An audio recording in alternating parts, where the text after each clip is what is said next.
gunakan nama asli atau nama yang sudah dikenal.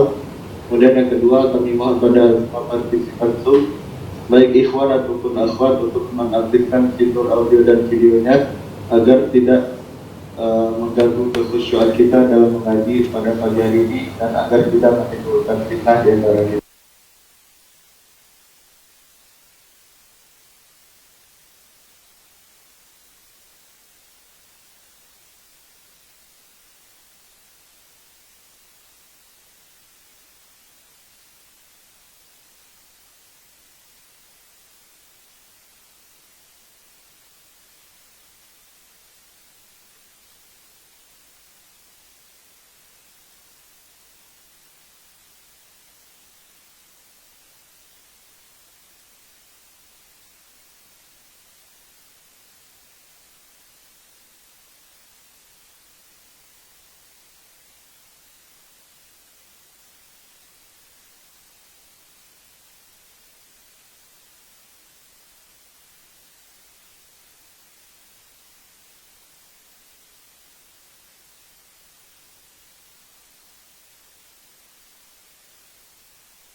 Jazakumullah khairan. Bismillahirrahmanirrahim.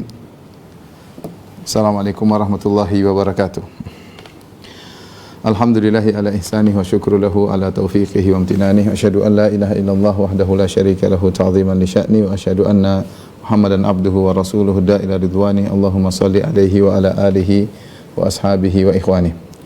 Para jamaah Majelis Ta'lim Qalbun Salim yang dirahmati oleh Allah Subhanahu wa taala, kita masih melanjutkan bahasan kita dari Syarah Riyadhus Shalihin tentang bab tentang kesabaran, dan ini adalah bab yang sangat penting bagi kita semua karena tidak seorang pun dari kita kecuali pasti mengalami ujian, pasti menghadapi hal-hal yang menyedihkan, yang memilukan hati, yang tidak kita sukai.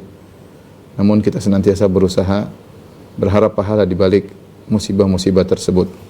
Hadis berikutnya, wa an Abi Hurairah radhiyallahu taala anhu anna Rasulullah sallallahu alaihi wasallam Rasulullah sallallahu bersabda, yaqulullahu ta'ala, Allah Subhanahu wa taala berfirman, ini hadis qudsi, mali abdil mu'min indi jazaa'un idza qabatu safiyahu min ahli dunya thumma ihtasabahu ilal jannah.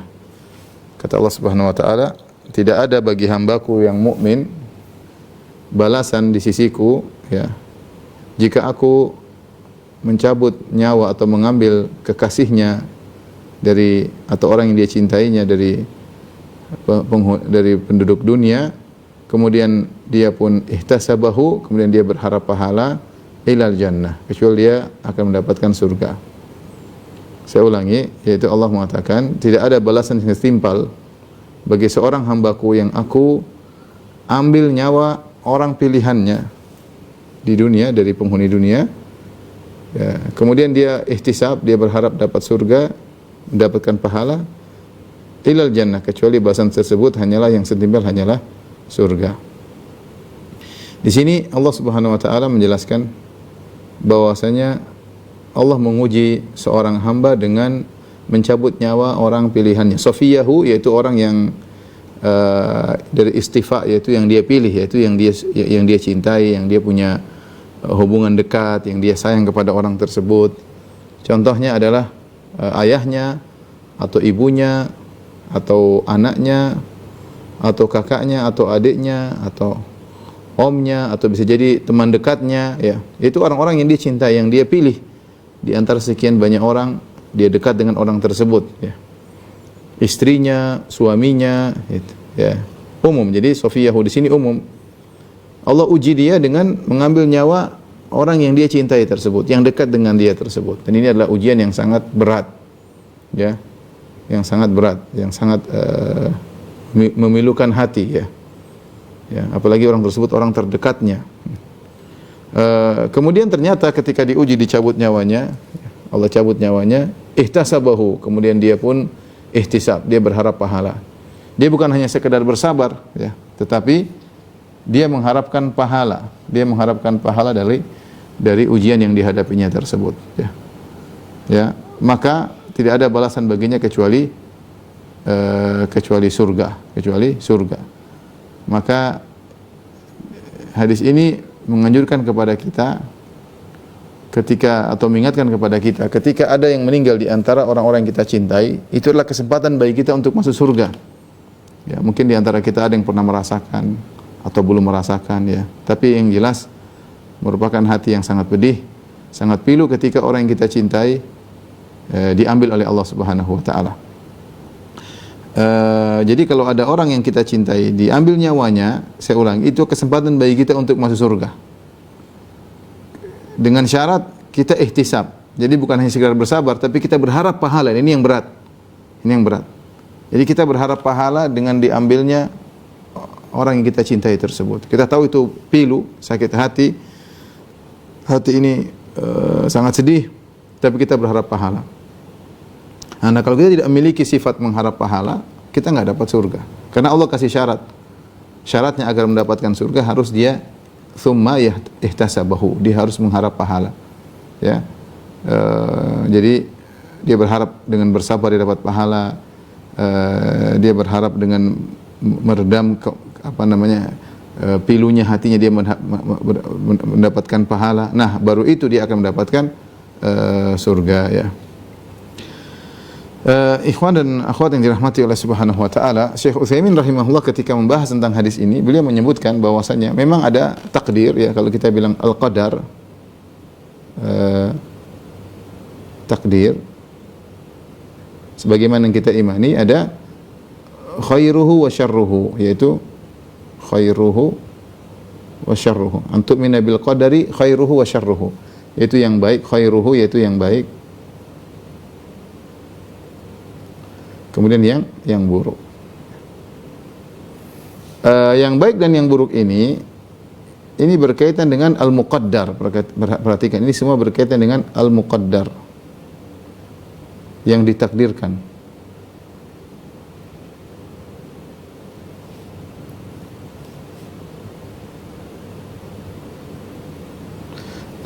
Bukan berkait dengan perbuatan Allah Subhanahu wa taala, ya, bukan terkait dengan perbuatan Allah Subhanahu wa taala. Perbuatan Allah semuanya baik, ya. Ya, adapun perhatikan, ya, ini tidak terkait dengan perbuatan Allah.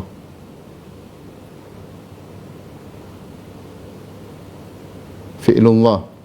Adapun yang buruk dan baik adalah al-muqaddar, suatu yang ditakdirkan. Tapi perbuatan Allah membuat takdir tersebut, itu tidak ada yang buruk. Karena perbuatan Allah, perbuatan atau keputusan Allah untuk mentakdirkan perkara yang buruk tersebut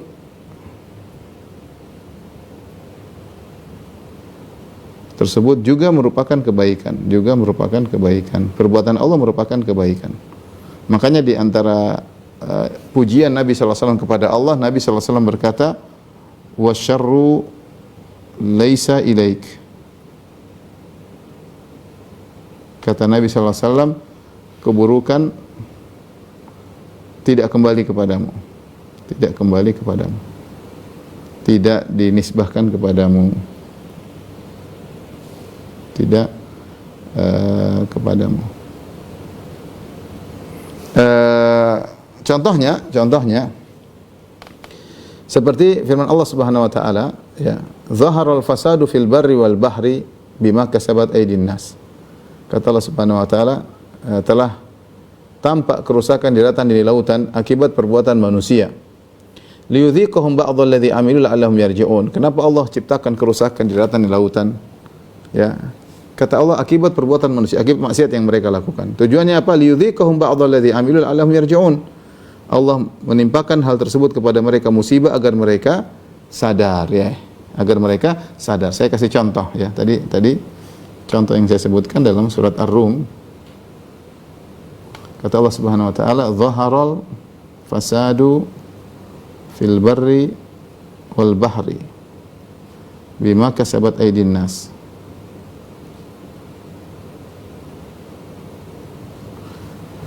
Telah nampak kerusakan di daratan, di lautan, ya. Jadi kerusakan ini muqaddar, yang ditakdirkan oleh Allah. Allah mentakdirkan adanya kerusakan.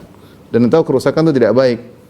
Wallahu la yuhibbul fasad. Allah tidak menyukai kerusakan. Nah, kerusakan ini adalah al-muqaddar.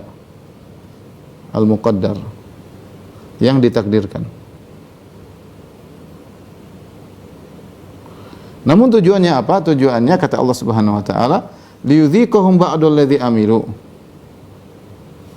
Liyudhiqahum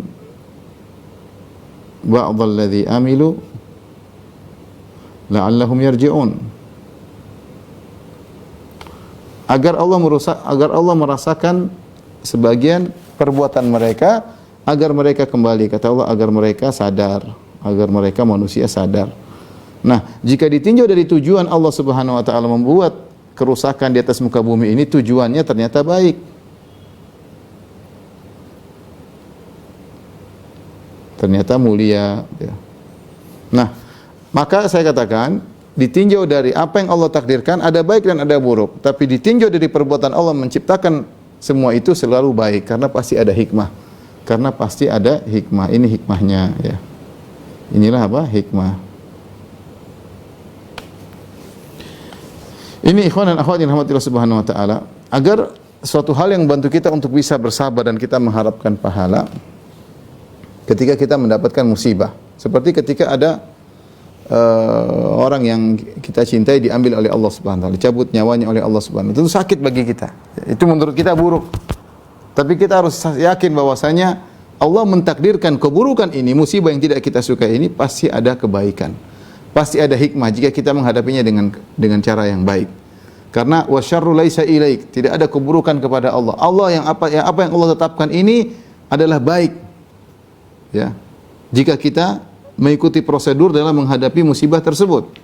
Di antaranya kita bersabar dan di antaranya kita ihtisab, berharap pahala. Ya.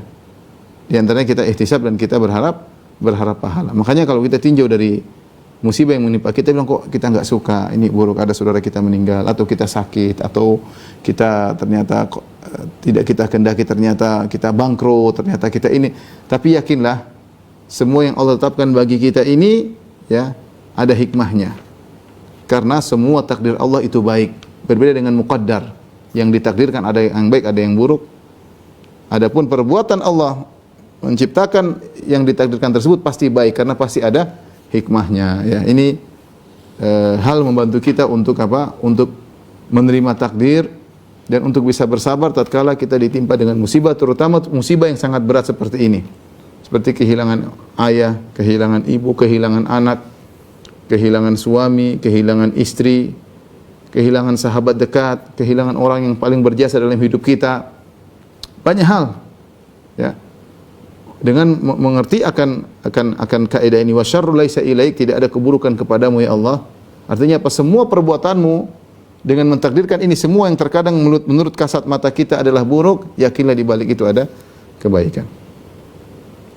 Baik, kita lanjut hadis berikutnya. Wa an Aisyah radhiyallahu taala anha, dari Aisyah radhiyallahu anha, annaha sa'alat Rasulullah sallallahu alaihi wasallam anit taun. Aisyah radhiyallahu anha bertanya kepada Nabi sallallahu alaihi wasallam tentang taun. Taun ini penyakit menular, ya, yang kalau seorang terkena penyakit tersebut maka keluar bentol-bentol, ya, bengkak-bengkak di wajah, di tubuhnya, kemudian pecah, terluka, kemudian bahkan dia bisa menumpahkan darah, sebagaimana disebutkan oleh Ibnu Hajar dalam kitabnya yang berkaitan dengan taun. Ya. Dia sebutkan bagaimana seorang sebelum meninggal dunia, kemudian dia muntah darah, kemudian meninggal, jadi rasa sakit yang luar biasa. Aisyah bertanya tentang taun. Fa akhbaraha annahu kana adzaban yab'atsuhu Allah taala ala man yasha. Taun dulu adalah suatu azab pada umat-umat terdahulu. Kalau Allah ingin mengazab suatu umat terdahulu, Allah kirim taun. Lalu Allah azab kepada siapa yang Allah kehendaki. Faja'alahu Allah taala rahmatan lil mu'minin. Tetapi taun bagi kaum mukminin adalah rahmat. Ya, falaysa min 'abdin yaqa'u fi taun fayamkuthu fi baladihi sabiran muhtasiban. Tidak ada seorang hamba yang ketika di negerinya terkena wabah taun, kemudian dia pun tinggal di negerinya tersebut sabiran wa muhtasiban. Dia sabar dan dia berharap pahala. Perhatikan, dia sabar berharap pahala. Bukan sekedar ketakutan doang, dia berharap pahala. Ya'lamu annahu la yusibuhu illa ma kataballahu lahu. dan dia mengetahui bahwasanya ya dia tidak akan mengenainya kecuali apa yang telah Allah tetapkan, kecuali dia akan mendapatkan pahala syahid.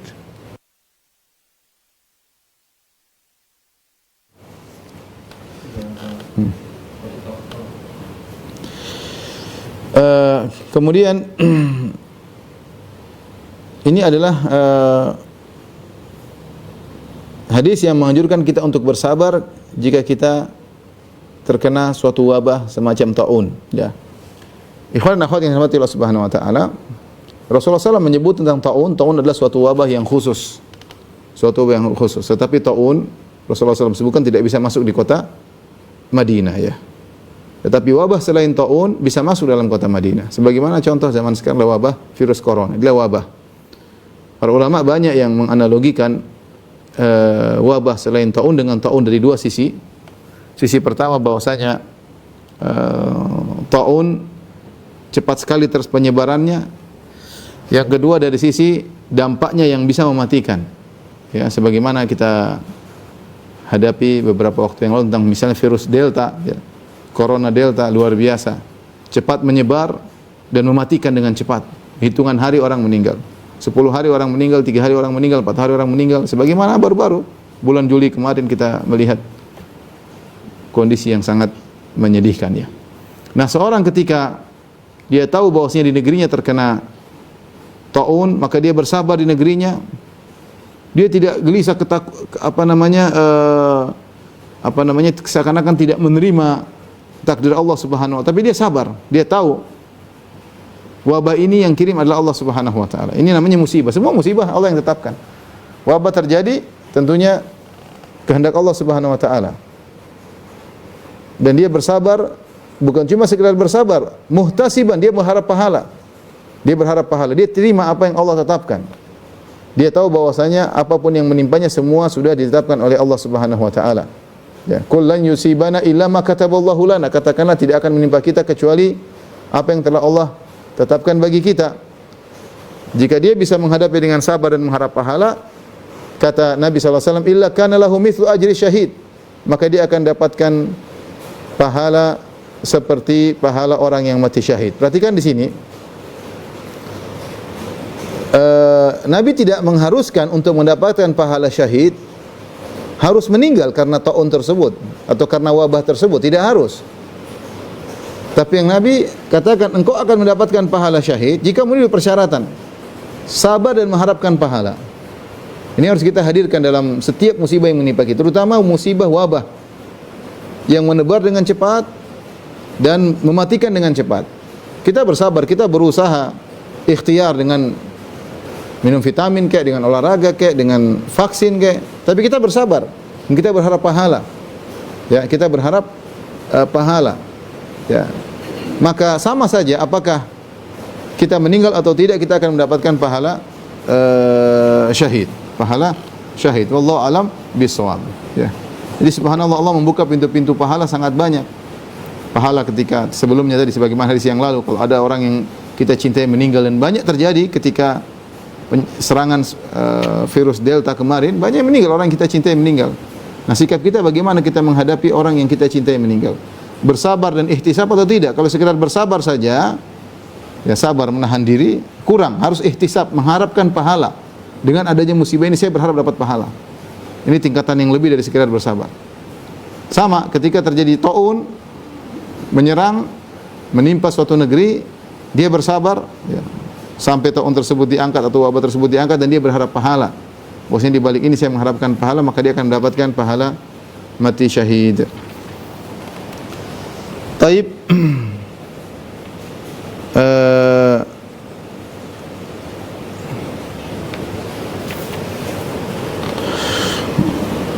Zahir dari hadis ini, perhatikan, Rasulullah SAW mengatakan, fayamkuthu fi baladi sabiran muhtasiban. Kemudian dia tinggal di negerinya dalam kondisi sabar dan mengharapkan pahala. Ya'lamu annahu la yusibuhu illa ma kataballahu lahu.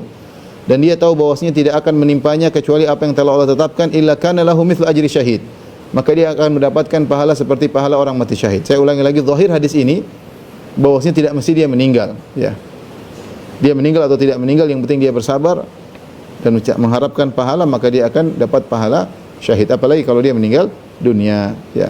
Apalagi kalau dia meninggal. Oleh karenanya kita terkadang sedih ketika ada sebagian orang kita yang sahabat kita, teman kita, kerabat kita yang meninggal gara-gara wabah. Kita bilang mudah-mudahan itu adalah husnul khatimah. Husnul khatimah, karena mencari pahala syahid tidak gampang. Perkara yang berat, tapi Allah ingin dia meninggal dengan mati syahid. Allah berikan dia penyakit wabah, kemudian dia meninggal, dia sabar. Tugas kita hanya menyuruh dia untuk bersabar, sabar, sehingga ketika dia meninggal dalam kondisi bersabar, dia mati syahid. Ya. Kita mungkin sedih dengan kepergiannya, tapi bisa jadi dia berpindah pada kehidupan yang lebih bahagia daripada di dunia ini. Kenapa? Karena dia meninggal dengan husnul khatimah, dengan mati syahid. Tapi kalau seorang tatkala terkena wabah, dia meronta-ronta, dia tidak terima, ini lain lagi ceritanya. Berarti dia tidak mendapatkan pahala syahid. Kenapa? Dia tidak bersabar. Dia marah sana, maki sana, maki sini, meronta-ronta. Ini tidak bersabar orang seperti ini. Dia tidak mendapatkan pahala syahid. Oleh karenanya jika ada saudara kita atau kerabat kita yang terkena penyakit wabah, kita nasihati untuk bersabar, mengharapkan pahala, sampaikan hadis agar dia mendapatkan, dia sembuh atau tidak, sembuh atau meninggal, tetap mendapatkan pahala syahid berdasarkan zahir hadis ini. Wallahu a'lam bishawab. Taib hadis berikutnya, wa an Anas radhiyallahu anhu qala sami'tu Rasulullah sallallahu alaihi wasallam yaqul, dari Anas bin Malik radhiyallahu anhu, dia mengatakan aku mendengar Rasulullah sallallahu alaihi wasallam bersabda, inna Allah azza wa jalla qala, sungguhnya Allah Subhanahu wa taala berfirman, hadis qudsi lagi, idza btalaitu abdi bihabibataihi fasabara, jika aku menguji hambaku dengan mengambil kedua perkara yang dia cintai. Habibataihi maksudnya adalah kedua matanya. Habibah itu sesuatu yang dia cintai. Manusia sangat cinta kepada matanya. Dengan matanya dia bisa merasakan berbagai macam kenikmatan. Dia bisa melihat, dia bisa menelaah, dia bisa membaca, dia bisa menyaksikan banyak hal kenikmatan yang Allah berikan dengan kedua matanya. Makanya Allah mengatakan, alam naj'al lahu ainain, bukankah kami telah berikan kepada dia dua mata. Ini dua mata nikmat yang luar biasa. Ya. Kemudian Allah uji dia dengan mengambil kedua matanya tersebut. Ujian sangat berat. Fasabara, kemudian dia bersabar. Awattuhu minhumal jannah, maka aku akan menggantikan dua matanya tersebut yang aku ambil dengan surga. Ya, yuridu ainaihi. Hadis riwayat Al-Imam Al-Bukhari. Di antara ujian yang berat adalah ujian diambilnya kedua pandangan, ya. Mata yang tadinya bisa melihat kemudian tidak bisa melihat. Secara logika masih mending orang yang sejak awal tidak bisa melihat, dialah dalam kondisi buta. Artinya tidak pernah merasakan nikmat melihat. Ya. Tapi yang paling berat bagi seorang yang pernah merasakan nikmat tersebut kemudian diambil nikmat tersebut, ini berat. Berat. Seperti seorang sebelumnya sudah bisa melihat, kemudian pada usia 20 tahun diambil matanya. Dan banyak ulama seperti itu, ya. Mereka sudah melihat, kemudian Allah ambil pandangannya. Di antaranya seperti kita ketahui adalah Syekh bin Baz rahimahullah ta'ala. Ya. Beliau bisa melihat sampai, kalau tidak salah umur 20-an, kalau saya tidak salah ingat. Allah mengambil kedua matanya. Ya. Ini ujian yang berat. Tadinya bisa melihat, kemudian tidak bisa melihat. Tapi siapa yang bersabar dengan ujian tersebut, maka Allah akan gantikan dengan surga. Demikian juga sebagian orang-orang yang kita kenal di zaman sekarang ini, ya, mengalami musibah akhirnya tidak bisa melihat lagi, ya. Tidak bisa melihat lagi, dan ini, ya, adalah ujian yang sangat sangat berat. Ikhwan dan akhwat yang dirahmati oleh Subhanahu wa taala, ya. Oleh karenanya jika seorang diuji dengan kehilangan inderanya atau kehilangan anggota tubuhnya, ya, selain mata misalnya, mungkin tangannya yang lumpuh atau kakinya yang lumpuh, yang tadinya dia bisa berjalan kemudian tiba-tiba dia tidak bisa berjalan, kena stroke dan yang lainnya, ya, dan itu banyak yang kita lihat saudara-saudara kita. Mudah-mudahan kalau dia bersabar menghadapi itu semua, maka dia termasuk dalam hadis ini, ya. Ya. Karena kita tahu yang dicintai oleh seorang bukan cuma kedua mata. Seorang mencintai kakinya, seorang mencintai tangannya, ya. Ternyata Allah jadikan dia lumpuh. Ada orang lumpuh bertahun-tahun, bahkan ada yang puluhan tahun. Kita melihat saja kita sangat sedih bagaimana Alhamdulillah afana. Segala puji bagi Allah yang telah menyelamatkan kita. Bagaimana kalau kita menjadi seperti dia? Tadinya bisa berjalan, tiba-tiba tidak bisa berjalan. Tadinya gagah perkasa, tahu-tahu duduk di atas kursi roda, tiba-tiba diserang dengan stroke. Ya, maka kita sampaikan ya bahwasanya sabar ketika diuji dengan hal ini, ya, maka akan ya diuji dengan hal ini, kehilangan sesuatu yang kita cintai.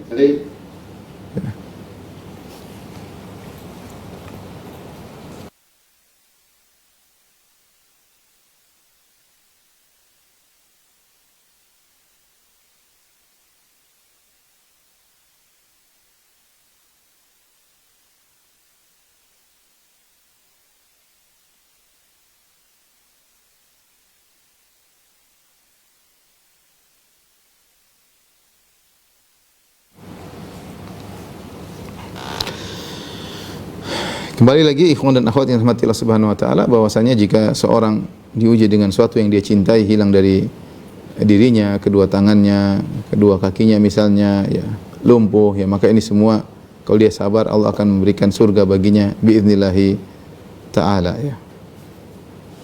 Baik, kita lanjutkan hadis berikutnya, ya.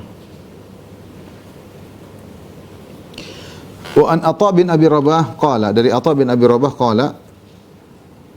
qala li Ibnu Abbas, Ibnu Abbas berkata kepadaku radhiyallahu anhuma, ala urikam ra'atan min ahlil jannah, maka aku tunjukkan kepada engkau tentang seorang wanita dari penghuni surga. Fakultu bala, kata Atha bin Abi Rabah, tentu.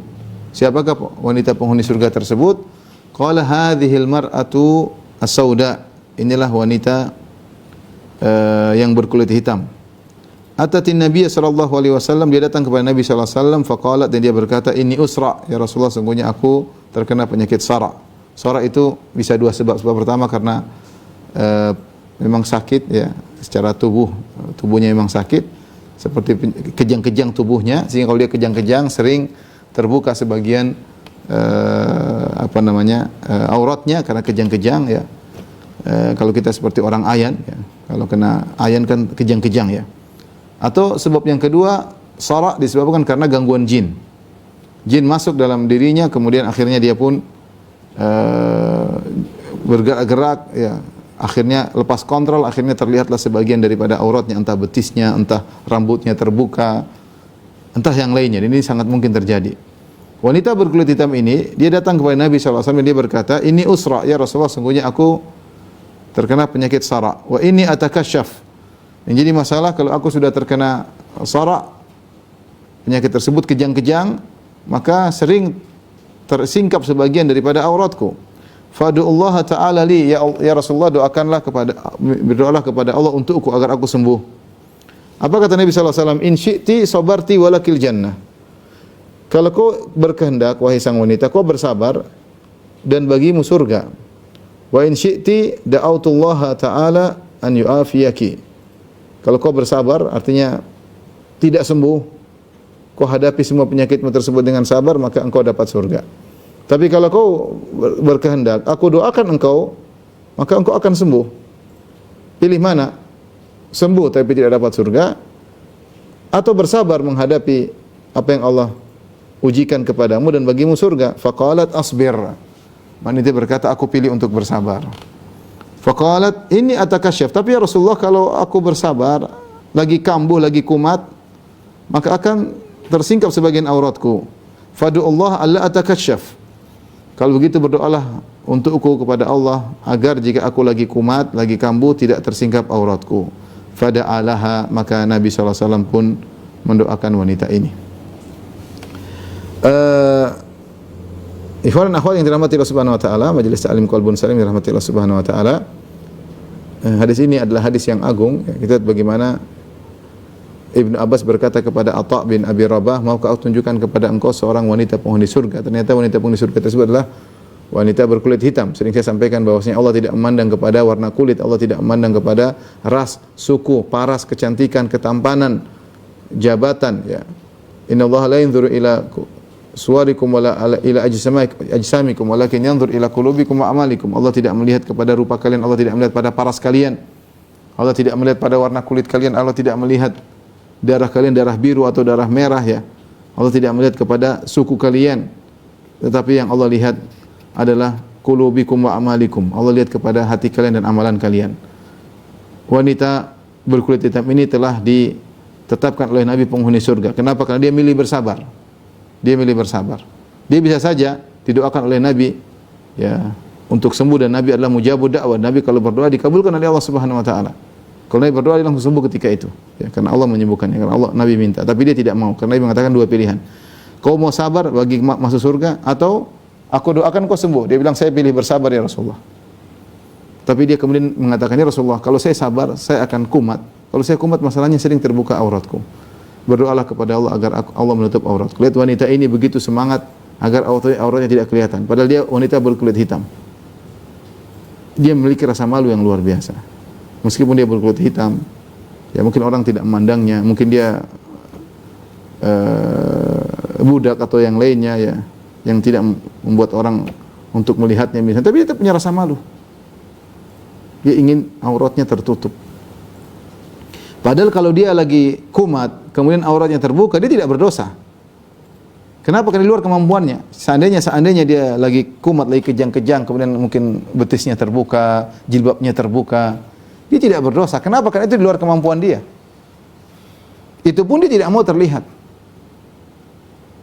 Tidak seperti sebagian wanita zaman sekarang yang justru memperlihatkan, menampakkan keindahan tubuhnya. Ingin agar kulitnya dibakar oleh api neraka jahanam. Ingin menampilkan auratnya agar membuat para laki terpesona, berhasrat dengan dirinya, agar dia semakin dibakar oleh Allah Subhanahu wa taala. Ya. Waliyadzubillah ya.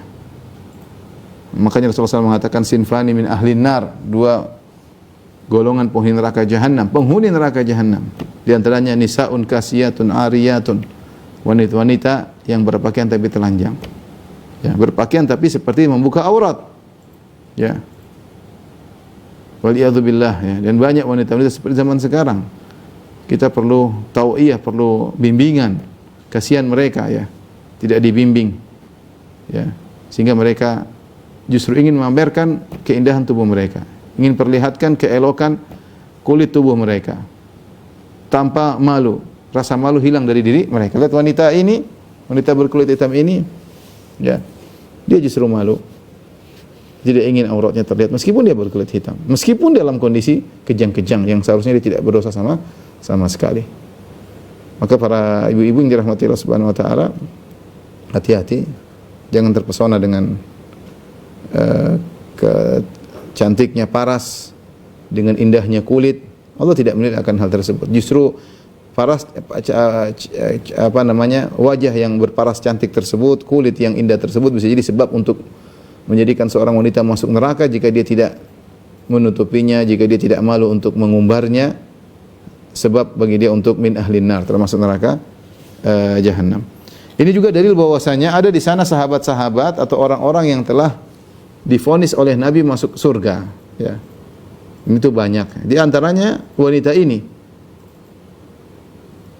Di antaranya wanita ini, ya.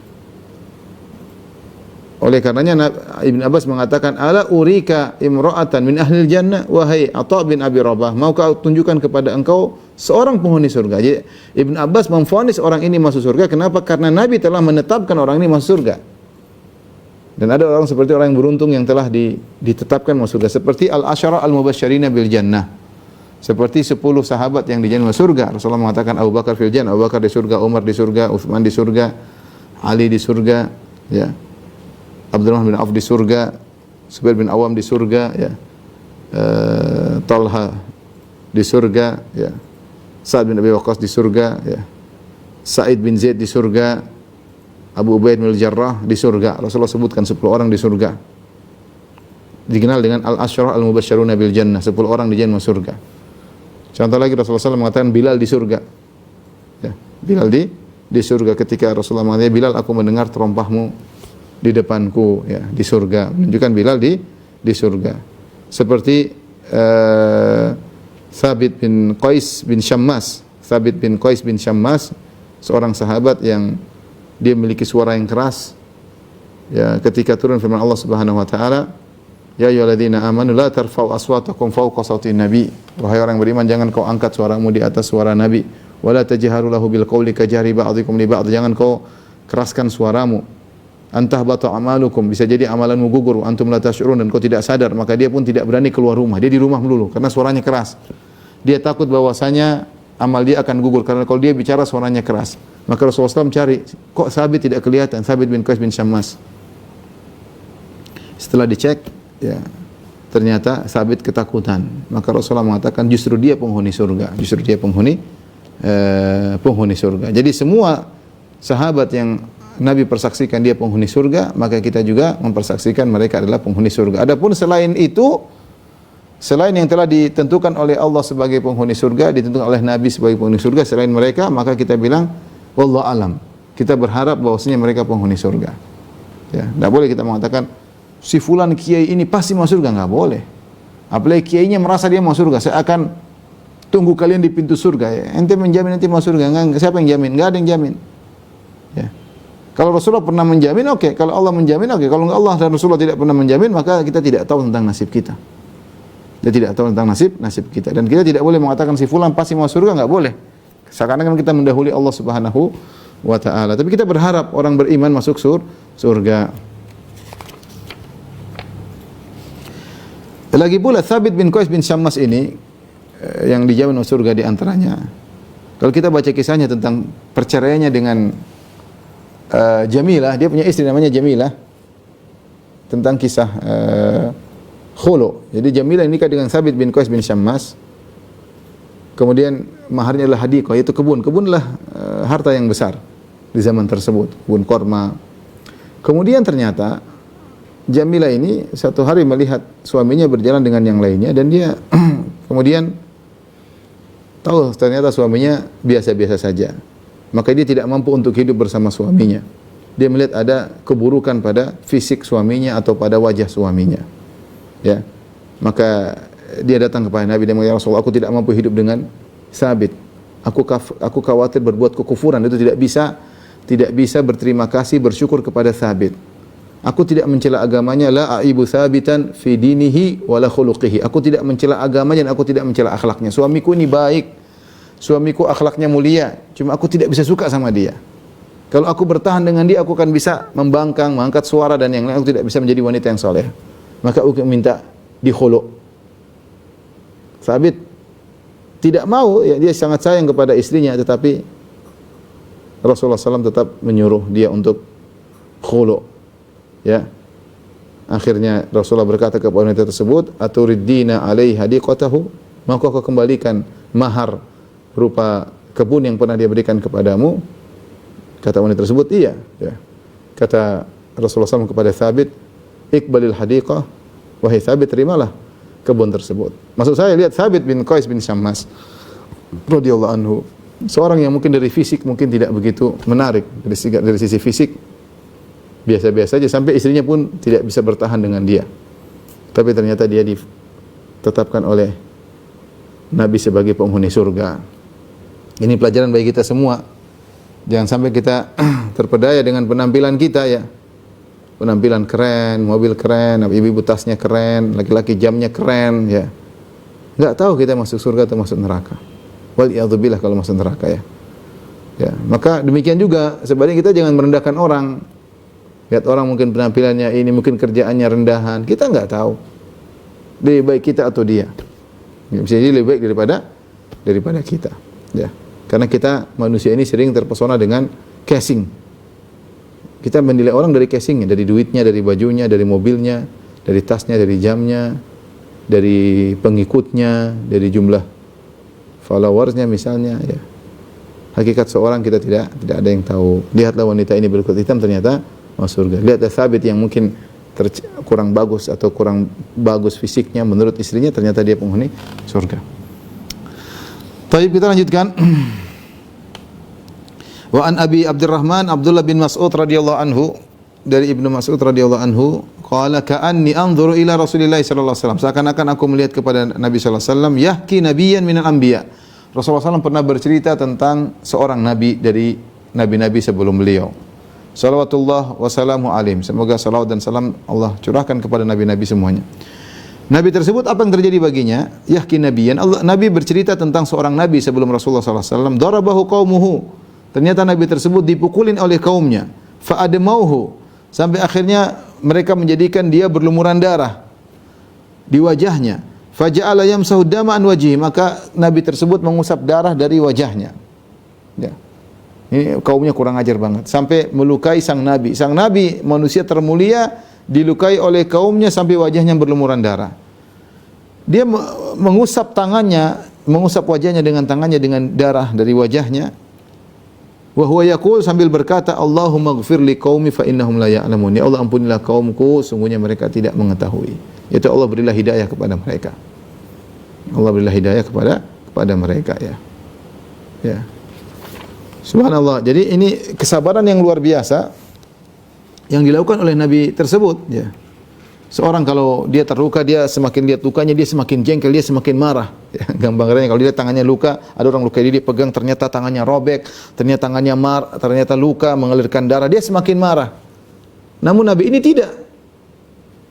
Wajahnya terluka, dia sedang mengusap darah dari wajahnya, justru dia mendoakan kaum tersebut. Ini puncak kesabaran yang luar biasa. Kenapa? Selain dia bersabar, dia memaafkan plus mendoakan orang yang melukainya. Siapa yang bisa seperti itu? Kita mungkin kalau dizalimi kita sabar, tapi mendoakan kebaikan bagi orang yang menzalimi berat. Tapi latihlah diri untuk seperti itu. Orang zalimi kita, orang menyakiti kita, kita doakan kebaikan baginya. Semoga dia dapat hidayah, semoga dia kembali kepada kebenaran. Ya Allah, balikkan dia kepada kebenaran ya Allah. Balikkan dia kepada kebaikan. Ya Allah, selamatkan dari keburukan. Orang itu sedang zalimi kita, kita lawan hati kita, kita doakan dia. Subhanallah, Allah akan berikan kebahagiaan. Memang berat. Maunya kalau manusia dizalimi, maunya ya Allah mampuskanlah dia, ya Allah tewaskanlah dia, ya Allah lukailah dia sebagaimana dia melukaiku. Manusia seperti itu, inginnya jiwa seperti itu. Tapi Nabi ini luar biasa. Nabi ini terluka, dia mengusap darah di wajahnya. Misalnya orang kalau mengusap darah tambah marah, enggak, dia mengusap darah dari wajahnya. Dia lihat darahnya mengalir dari wajahnya, berlumuran di tangannya. Dia tidak marah, justru dia maafkan. Bukan sekedar maafkan, dia ingin kebaikan pada mereka dan dia doakan mereka. Allah maghfir li qaumi fa innahu ya'lam fa innahum la ya'lamun. Ya Allah ampunilah kaumku, sungguhnya mereka tidak mengetahui. Subhanallah. Jadi kalau kita baca bagaimana kesabaran mereka, luar biasa para nabi ya. Jadi ikhwan dan akhwat yang rahmati Allah Subhanahu wa taala, dalam hidup ini tidak selalu kita berjalan dengan mulus. Ada orang-orang yang cocok dengan kita, ada orang yang membantu kita, ada orang yang mensupport kita. Ya, sebaliknya ada juga orang-orang yang menzalimi kita, menduduki kita yang tidak, menyakiti hati kita. Terkadang orang jauh, terkadang orang dekat. Terkadang tidak diduga ternyata sahabat kita menyakiti hati kita. Tidak diduga ternyata kerabat kita menyakiti hati kita, berkhianat. Tidak kita duga ternyata suami kita berkhianat, ternyata istri kita berkhianat. Itu mungkin terjadi. Sangat mungkin terjadi dalam kehidupan seperti itu. Banyak hal yang terjadi di luar daripada dugaan kita. Apa yang kita lakukan? Ingat Nabi ini. Dia ingin kebaikan bagi kaumnya. Dia berdakwah, menyisihkan waktu untuk mendakwahi mereka.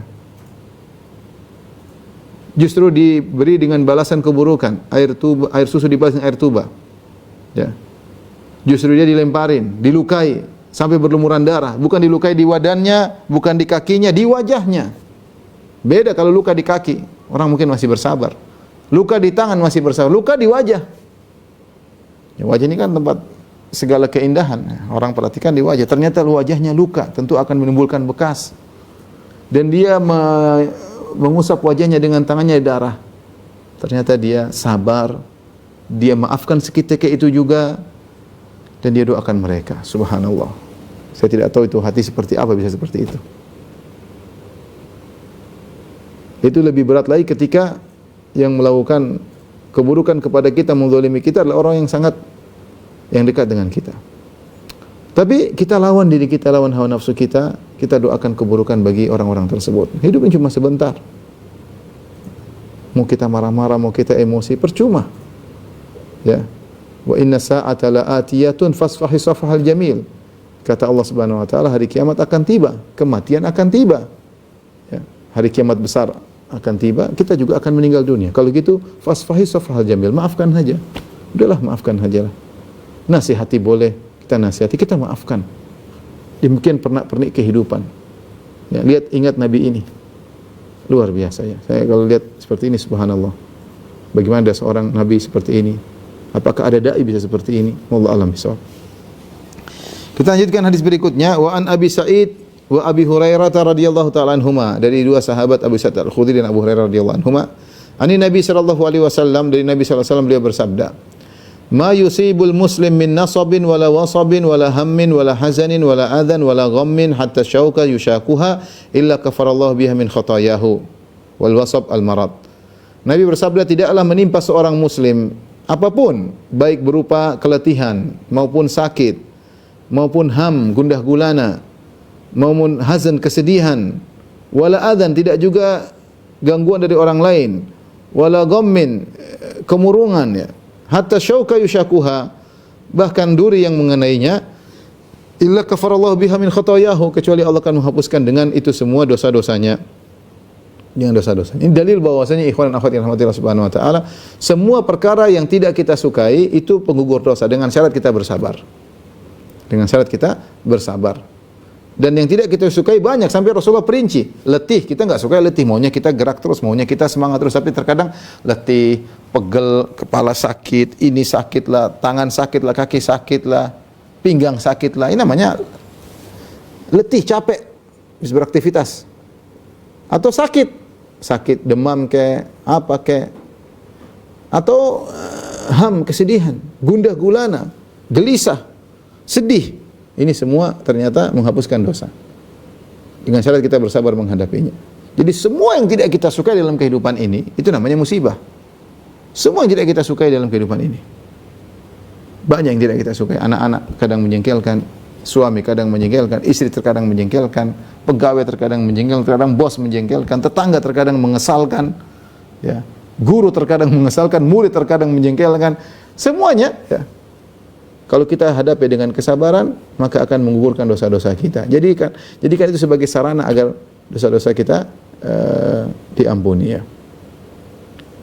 Hadis berikutnya, wa Ibnu Mas'ud radhiyallahu anhu, dari Ibnu Mas'ud, qala dakhaltu 'ala Nabi sallallahu alaihi wasallam. Aku menemui Nabi sallallahu alaihi wasallam wa huwa yu'aq.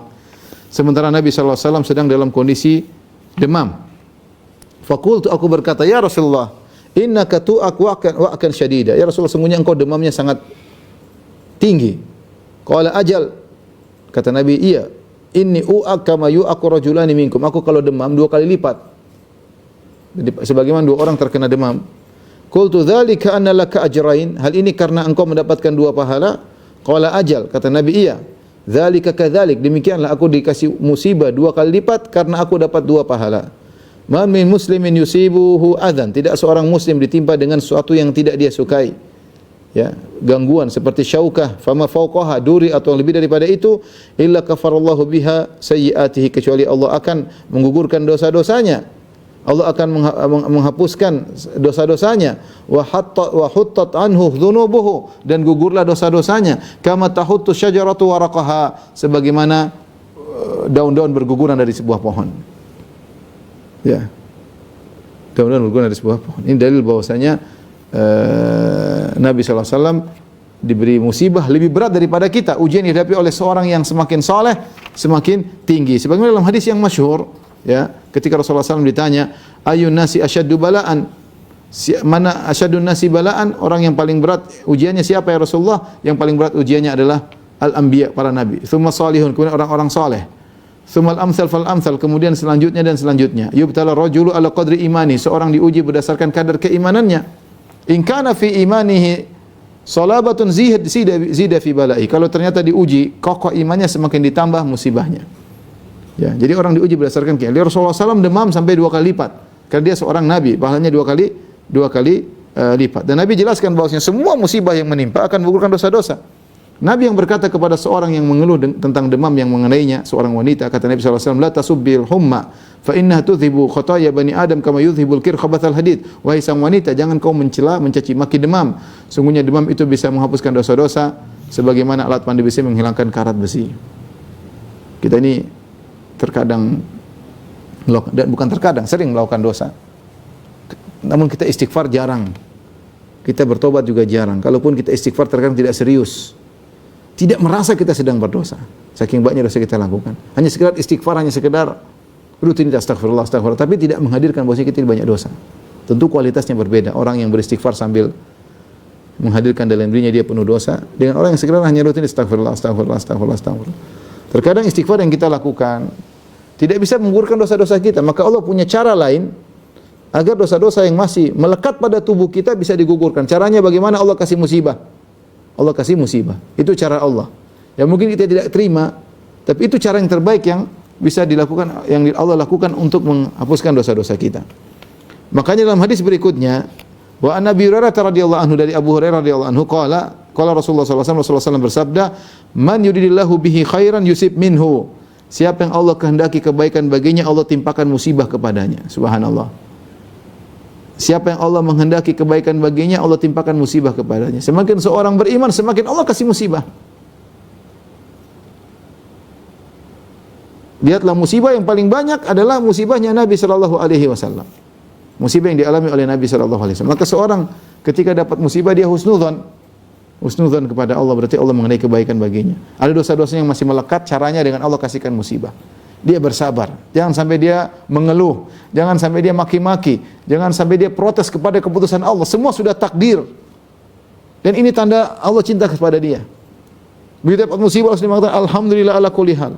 Segala puji bagi Allah dalam segala keputusannya.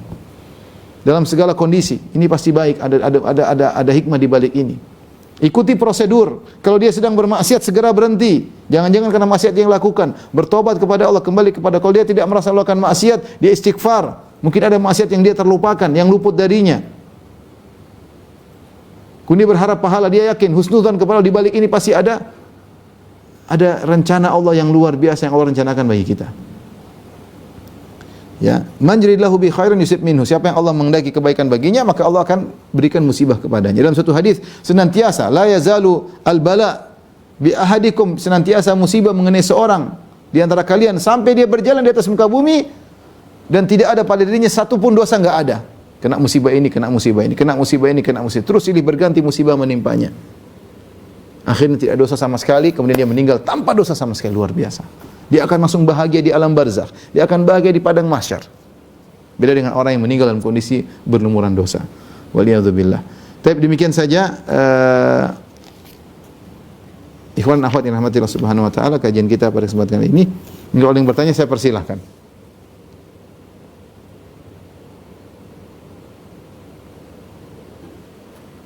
Jazakumullahu khairan wa barakallahu fikum. Kami sampaikan pada Ustaz Dr. Cirenda Bijak LCMA Subhanahu wa taala atas materi yang telah disampaikan, semoga dapat bermanfaat bagi kita semua.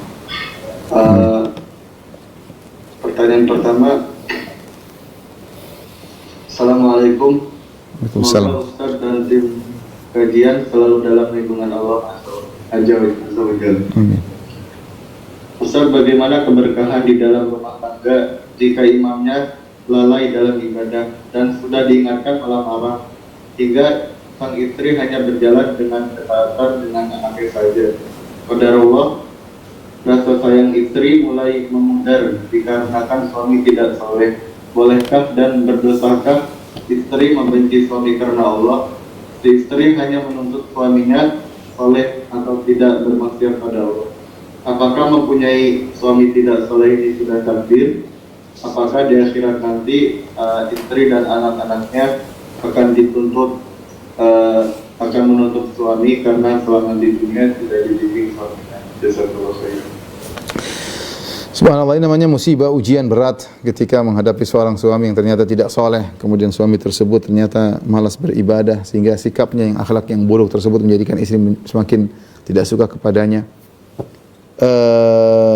Saya hanya mengatakan sabar ya, sabar. Jangan kita menambah musibah kita dengan musibah yang lain. Ya. Sudahlah kita takdirkan punya suami seperti itu, dan kita pun tidak bisa bercerai karena berbagai macam kondisi, ya. Anak-anak lah, apalah macam banyak. Ya. Kita sudah berusaha menasihati. Ya sudah, kalau ternyata suami masih begitu, tetap nasihat. Tidak ada putus asa.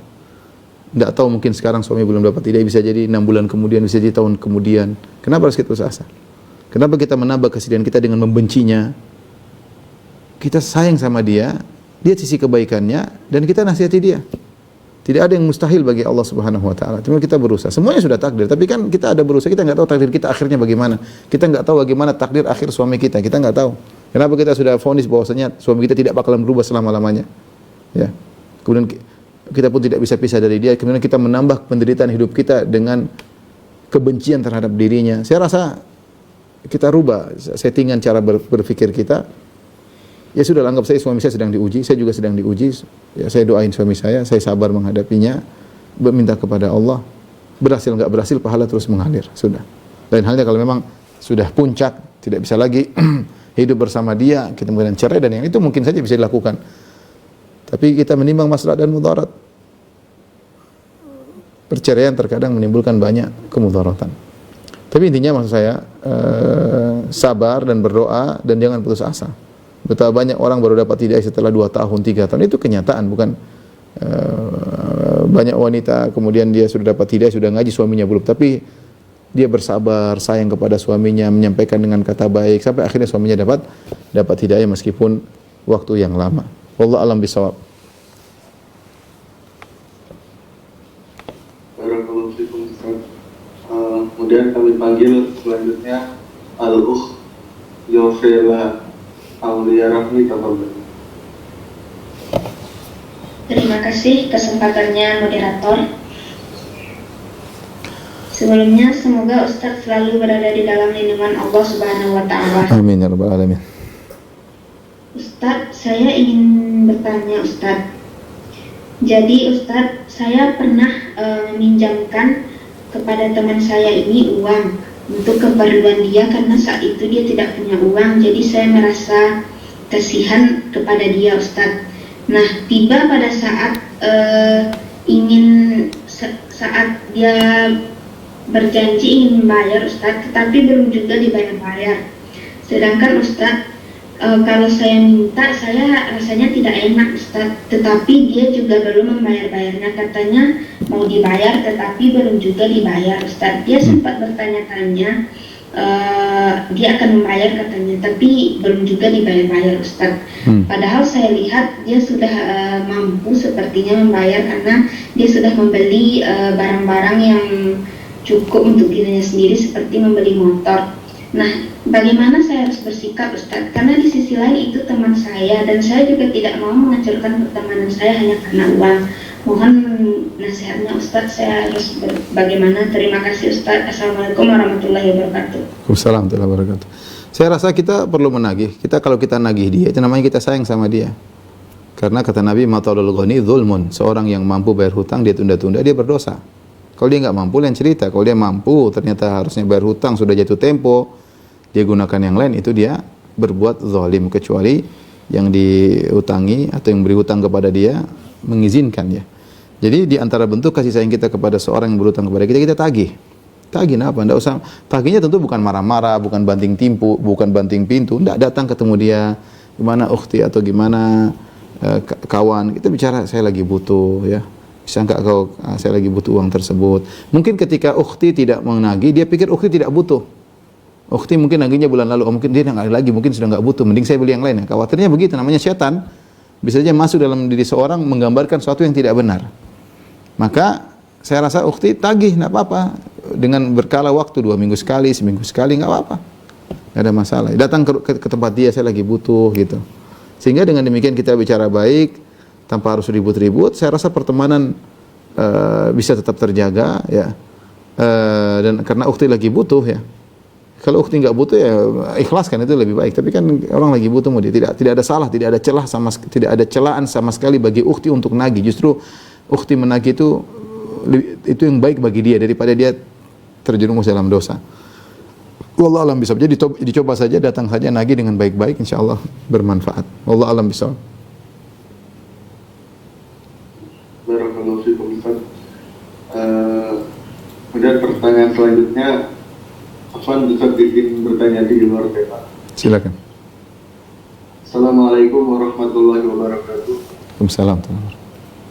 Bismillah, barakallahu fikum Ustaz. Maaf pertanyaan di luar tema. Ustaz, bagaimana hukumnya mengakikahkan anak hasil zina?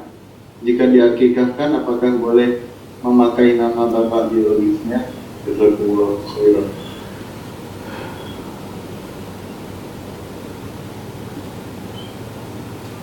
Kalau mengakikahkan tidak jadi masalah. Akikah tidak jadi masalah. Kullu gulamin murtahanun bi aqiqatihi. Setiap anak yang lahir dia tergadaikan dengan akikahnya. Diakikahkan tidak ada masalah. Tapi kalau dinisbahkan kepada bapak biologisnya tentu tidak ya. Ini pendapat mayoritas ulama bahwasanya tidak disandarkan kepada bapak biologisnya karena zina, kecuali ya, ada pendapat yang mengatakan kalau kemudian saya tidak tahu itu kasusnya harus lengkap bagaimana ceritanya, mana bapak biologisnya habis itu, apakah nikah dengan dia atau bagaimana, saya nggak tahu ya, harus dicek lagi maksudnya gimana. Tapi intinya kalau akikah nggak ada masalah, tinggal masalah nisbah kepada bapak biologisnya, soalnya kurang lengkap. Apakah dia berzina dalam kondisi dia sudah punya suami atau dia berzina ketika belum nikah, kemudian akhirnya hamil menikah, ini beda kasusnya. Nanti bisa ditanyakan lagi apa kondisinya lebih jelas agar bisa mudah-mudahan kita bisa menemukan jawabannya. Ya, tapi kalau akikah nggak ada masalah. Baik, selanjutnya kalau saya yang bertanya.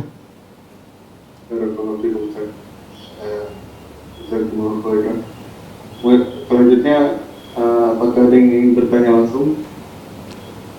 Presiden?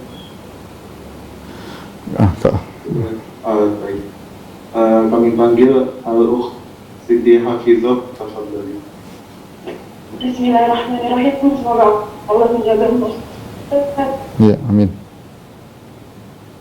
Anak ini bertanya, suami anak, keluarga anak sedang diuji sabar. Sudah 6 bulan suami anak nggak digaji. Kemudian anak harus membayar banyak kewajiban, salah satunya sekolah, dan alhamdulillah dikasih nikmat memiliki anak asuh. Jadi kami itu memiliki hutang sekarang, hutang untuk membayar sekolah anak kami sendiri dan anak asuh kami sendiri. Kami bersabar dengan ujian ini, meminta ampun sama Allah, bersabar. Tetapi kan orang lain yang kami zolimi kembali kan belum tentu bisa bersabar, Ustaz. Karena kan namanya sekolah kan harus memiliki operasional. Sedangkan untuk gaji suami anak sendiri, anak masih menunggu lagi, jadi menumpuk lagi. Dan sabar dan ujian ini, kami sabar, tapi orang lain yang menuntut belum tentu sabar, Ustaz. Bagaimana sikap anak dan suami seharusnya? Ya, saya rasa minta uzur kepada mereka. Ya, bilang aja kita siap melaksanakan konsekuensi, kita tidak mampu. Seandainya kita punya sesuatu, aset yang bisa dijual, maka wajib kita untuk menjualnya. Kalau kita punya aset yang mungkin kita bisa jual, kondisi demikian karena dia memang sudah jatuh tempo dan kita punya kemampuan, ada tanah yang mau dijual atau apa yang dijual, kita jual. Tapi kalau memang benar-benar kita tidak punya apa-apa, ya kita cuma sampaikan saya tidak mampu. Ini kenyataan, datangkan bukti bahwasanya sudah 6 bulan gaji suami saya tidak digaji. Ya, saya hanya bisa konsekuensi dari apa yang diputuskan oleh sekolah kita jalankan. Ya. Misalnya taruhlah anak kita harus dikeluarkan, mau apa lagi, kita bersabar menghadapi itu semua ya. Kalau mereka bilang ya sudah kita kasih kesempatan ya sudah bagaimana lagi. Kalau kita bisa dapat utangan yang orang tersebut bukan utangan riba dan mengerti kondisi kita untuk menutupi biaya sekolah, itu tentunya baik, tidak jadi masalah ya. Meskipun gali lubang tutup lubang, tetapi kita sampaikan dengan jujur kepada orang yang membantu kita, saya kondisinya demikian, nanti kalau ada gaji saya akan bayarkan. Tapi seandainya semua sudah tertutup, ya tinggal kita jelaskan.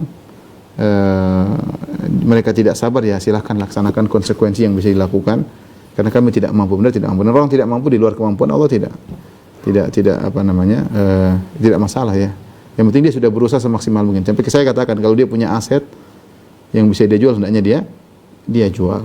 Ya, coba diskusikan lagi sama pihak sekolah dengan baik-baik, datangkan bukti-bukti. Mungkin mereka ada dugaan kok begini, coba jelaskan. Kalau mereka maksa, ya, saya nggak mampu, terus bagaimana? Ya, kami siap menjalankan konsekuensi yang ditetapkan oleh pihak sekolah. Wallahu a'lam bishawab. Demikian apa yang bisa saya sampaikan kepada ikhwan dan akhwat yang dirahmati Allah Subhanahu wa taala. Kurang lebih saya mohon maaf. Wabillahi taufiq wal hidayah. Assalamualaikum warahmatullahi wabarakatuh.